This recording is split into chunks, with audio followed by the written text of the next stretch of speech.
और हिंदुत्व की बात आए, सनातन की बात आए तो अपना सर्वस्व निछावर करो, बहुत जरूरी है। सत्यनारायण की कथा कालांतर में वरना, अभी तो हम सत्यनारायण की और भागवत की कथा कर लेते हैं, पर कई जगह ऐसे हैं जहां उपद्रव मचता है, कथाएं नहीं होने देती, लोग कथाएं नहीं होने देते। कालांतर में अगर अभी हम आप नहीं जागे तो मात्र 20 वर्ष में प्रत्येक हिंदुओं को सत्यनारायण की कथा करवाने के लिए डीएम से परमिशन लेनी पड़ेगी। अभी नहीं जागे तो कालांतर में केवल सत्यनारायण की कथा के लिए आपको परमिशन लेनी पड़ेगी। इसलिए हम प्रार्थना करेंगे कम से कम आप अपने पुत्र को, अपनी पुत्री को रामायण पढ़वाओ, गीता पढ़वाओ। और मैं निवेदन करूं, अगर भारत शासन हमारी बात सुन रही हो, अगर भारत शासन हमारी बात सुन रही हो तो मैं निवेदन करूं, कृपया करके पाठ्यक्रम में रामायण और गीता की पढ़ाई शुरू की जाए। इस वीडियो को मैं निवेदन करूंगा काट करके ये शासन तक हमारी बात जरूर पहुंचाई जाए, क्योंकि आप अगर अपने बालक को, हम कहते हैं भारत को अगर विश्व गुरु बनाना है, देश को सुरक्षित रखना है, देश में अगर आनंद चाहिए तो राम जैसा बेटा चाहिए, और राम जैसा बेटा बनाना है तो अकबर महान है ये कहला करके, पढ़वा करके बेटा महान नहीं बनेगा, ना राम बनेगा। रामायण और गीता से ही राम के भाव उत्पन्न होंगे। हमें बुराई नहीं, अकबर के पाठ से हमें कोई बुराई नहीं, अकबर महान था या नहीं हमें इससे कोई बुराई, हमारे राम महान थे, हैं और रहेंगे, बस ये बात है। हमें बुराई नहीं है किसी से नहीं, हम किसी धर्म के कट्टरवादी भी नहीं हैं, बस अपने धर्म के आदी हैं, किसी धर्म के कट्टरवादी भी नहीं। सबके भगवान को हमारा प्रणाम, यथोचित प्रणाम, वंदन, नमन, पर अपने राम को नहीं छोड़ेंगे, ये तय है। जिसके जो जैसे भगवान हो हमें कोई दिक्कत नहीं, हमारा प्रणाम है। और आप पूछो कि आप प्रणाम क्यों कर रहे हैं, क्योंकि हमें तो सबके भगवान में अपना राम नजर आ रहा है, बस हो गया। हमें सबके भगवान में अपना राम नजर, तुम्हें नहीं आ रहा तो तुम अपने भगवान को खोद के फेंक दो, हमें तो आपके भगवान में राम नजर आ रहा है, हमारी अपनी मजबूरी है। और भारत 1947 में आजाद हो गया था, आजाद हिंदुस्तान के आजाद नागरिक की विचारधारा आजादी की स्वतंत्रता है।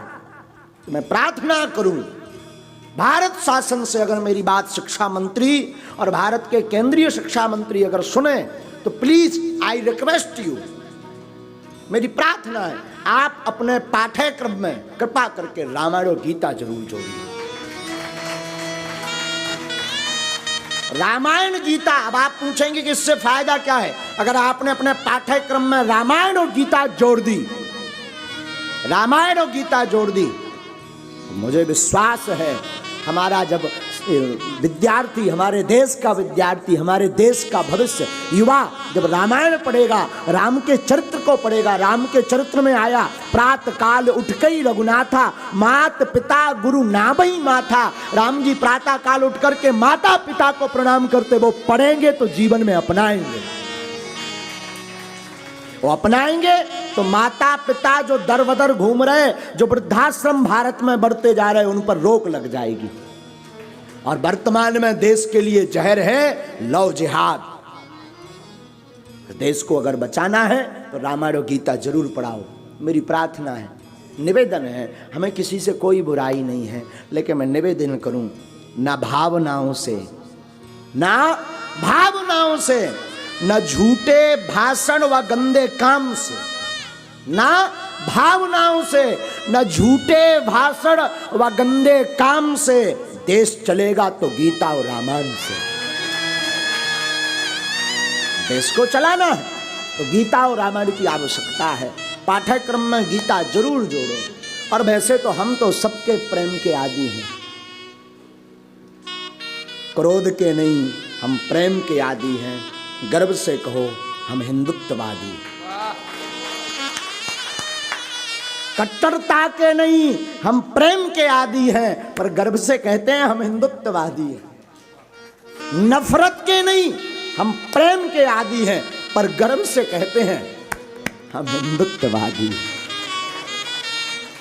तुम्हारे दुश्मन नहीं, तुम्हारे शत्रु नहीं, तुम्हारे विरोधी नहीं, बस प्रेम के आदि हैं। अन्य धर्मों में तो दूसरे धर्म को काफिर कहा जाता है। काफिर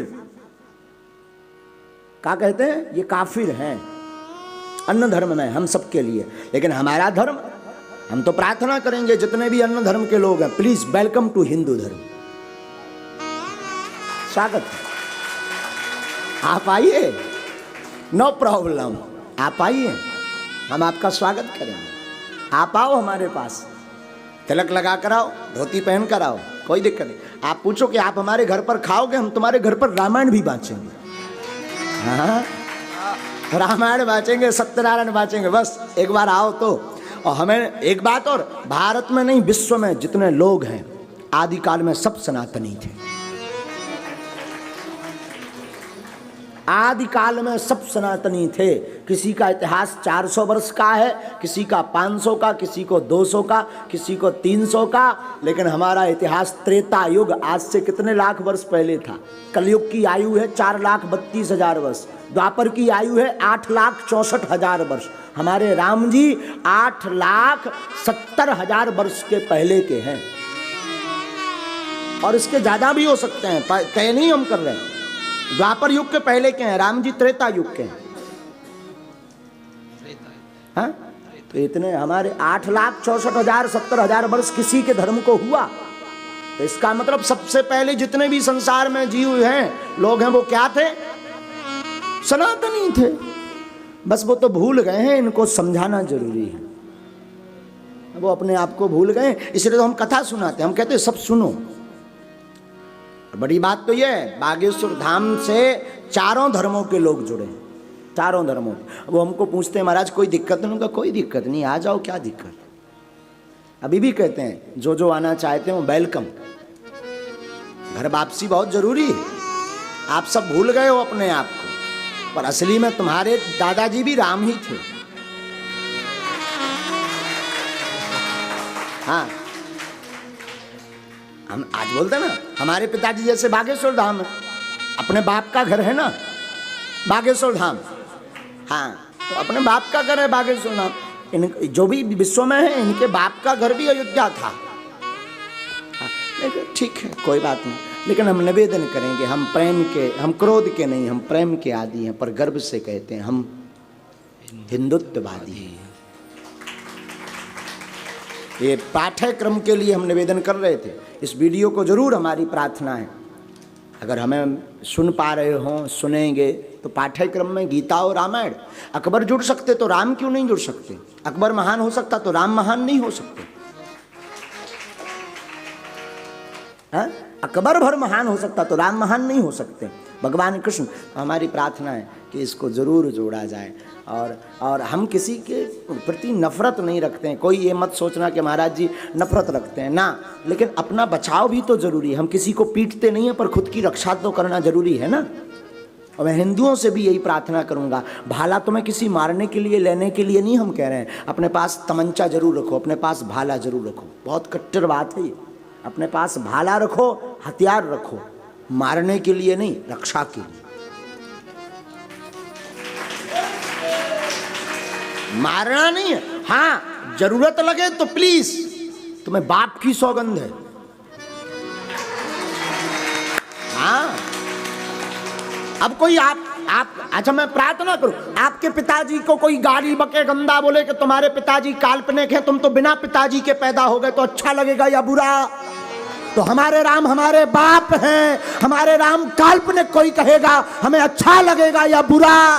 तो ठोको।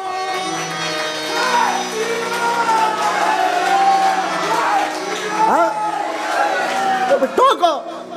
अच्छा, अब आपको मैं पूछ रहा हूं, आपके पिताजी काल्पनिक कोई कहे, आपके पिताजी को कोई ढोंग कहे, आपके पिताजी को कोई पाखंड कहे, कैसा लगेगा बताओ? तो हमारे राम हमारे बाप हैं, परम पिता हैं, जगत पिता हैं, जगदीश हैं, जगन्नाथ हैं, जगत वेत्ता हैं, जगदाधार हैं। तो वो फिर काल्पनिक पाखंड कोई कहेगा तो हमें कैसा लगेगा?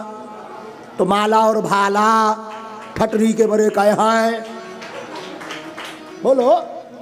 हम बुरा नहीं कहते, आप मत कहो ना। आप मत कहो हमारा भाला हमारी सुरक्षा के लिए। हम तो कहते हैं प्रत्येक हिंदू के घर पर होना चाहिए, प्रत्येक हिंदू के घर पर हथियार नहीं पर भाला रखो, एक एक कटार रखो, जरूरी है, अच्छी चलने वाली, हाँ काम आए जो, माला भी और भाला भी। पर मैं प्रार्थना करूं हथियार का मतलब ये नहीं, अपनी वाणी ही हथियार होनी चाहिए। तुम्हारा हथियार तुम्हारी वाणी हो, तुम्हारा हथियार तुम्हारी एकता हो, कि कोई एक उंगली उठाए और 100 हिंदुत्ववादी उसकी उंगली तोड़ दें तो दूसरे विचार भी ना कर पाए। ये प्रार्थना है हमारी, इसलिए निवेदन है हमारा कि आप सनातन के लिए जुड़ो। एकता की बहुत आवश्यकता, किसकी जरूरत है? एकता की बहुत आवश्यकता है, जगने की आवश्यकता। और बड़ा वर्तमान का विषय यह है कि हिंदू ही हिंदू का पैर खींच रहा। कुत्ता बामुन नाऊ, जात देख गुर्राऊ। आप भी ब्राह्मणों का लग रहा हमें अवस्थी जी। कुत्ता बामुन नाऊ, जात देख। उसी प्रकार आजकल एक दूसरे की टांग खींचने पर लगे, पर मैं प्रार्थना करूं एक दूसरे की टांग ना खींची जाए। अगर कोई सनातनी व्यक्ति सनातन का काम कर रहा है तो सपोर्ट किया जाए, किसी की बात नहीं पर सपोर्ट किया जाए।